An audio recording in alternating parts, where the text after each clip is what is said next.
السلام عليكم ورحمة الله وبركاته. في الفيديو السابق عملنا إيداع في محفظة فودافون كاش من خلال ماكينات البنك الأهلي المصري. في الفيديو ده هنتعلم إزاي نعمل سحب. الفرق ما بين الفيديو ده والفيديو ده هو في الخطوات البسيطة من الإيداع للسحب على الموبايل الأول. بعد كده بتختلف برضو من الإيداع للسحب على الاي تي ام. اما بقى الخطوات هي تقريبا كلها متشابهة.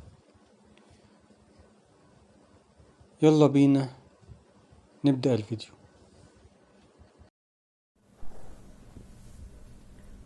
اول حاجة بنعملها على الموبايل وهي عملية السحب من على الموبايل. بندوس شباك 9 شباك، وبندوس اتصال.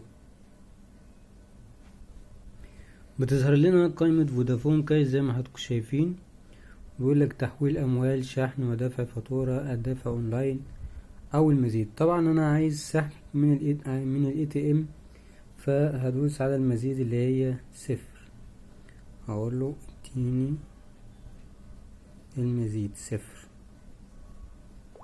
وادوس ارسال. هنا بيقول لي 4 دفع فواتير، وبعدين هو بيقول لي للسحب رقم 5، فانا هدوس رقم 5.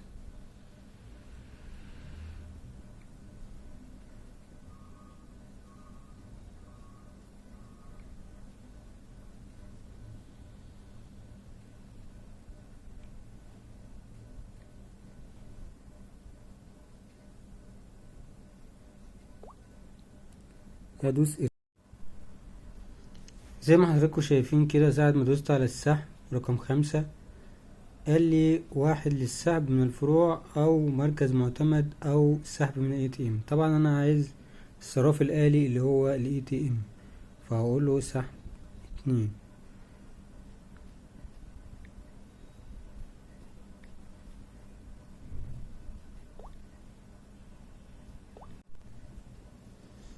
طبعا انا دلوقتي هو بيقول لي دلوقتي ادخل المبلغ من 20 لحد 30,000. طبعا انا هكتب المبلغ على سبيل المثال مثلا 1000.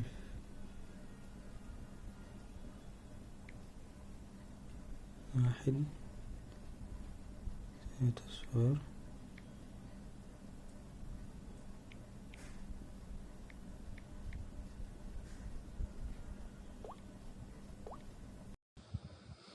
زي ما حضراتكم شايفين كده.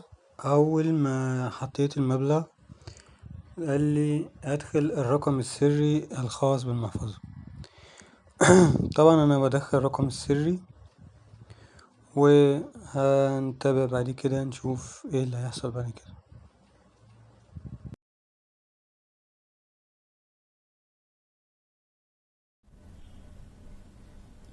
طبعا هو كده بعتلي بعد ما حطيت الرقم السري، بعتلي الرسالة ديت بيقولي الرقم السري من ماكينة الاي تي ام هو الرقم اللي حضراتكم شايفينه ده، وقالي سيتم ارساله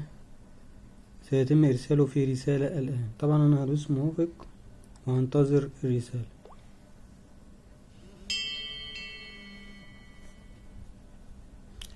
يمكن حضراتكم سمعتوا صوت الرسالة.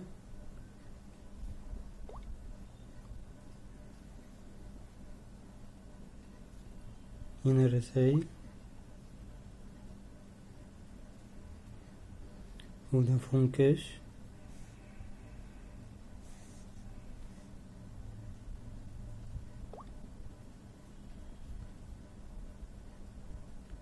دي الرسالة زي ما حضراتكم شايفين. طبعا انا هاخد الرقم ده وهتوجه لأقرب ماكينة اي تي ام، وقدامي بالظبط زي ما هو مكتوب كده 10 دقايق، والرقم ده مدته صلاحيته يستخدم مرة واحدة، وده تاريخ اليوم، ودي خدمة اللي هي السحب، اللي هي نسبة السحب 1%، بحد أدنى 3 جنيه للمرة الواحدة من ال ATM. يلا بينا نعمل سحب من ال ATM.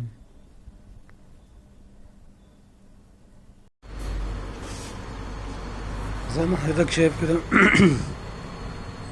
تلاقي على يسار الشاشة، أسفل يسار الشاشة، خدمات بدون بطاقة. بعد كده بندخل على خدمة المحافظ الإلكترونية وبنختار اللغة العربية، وبنلاقي إيداع وسحب، فبندوس على السحب. بعد كده بيقول لي أدخل رقم الهاتف المحمول، وأنا حاليا بدخل رقم الهاتف المحمول. وبعد كده بدوس استمرار بعد ما بدخل الهاتف المحمول، وبيطلب مني ادخل الرقم السري اللي هو المتغير OTP. وبعد كده بدوس استمرار، بيقول لي ادخل المبلغ اللي انت طلبته في الموبايل. طبعا انا غيرت المبلغ ده غير اللي انا حطيته على الموبايل، فمش هتتم عملية السحب. وهنا بيطلب مني هل تريد ايصال المال ولا لا، فبقول له نعم.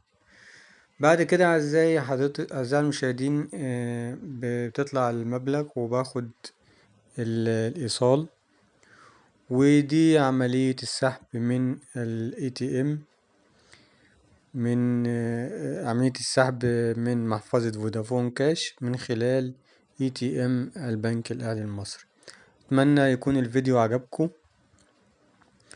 وما تنساش تعمل سبسكرايب وتفعل زر الجرس عشان يوصلك مني كل جديد.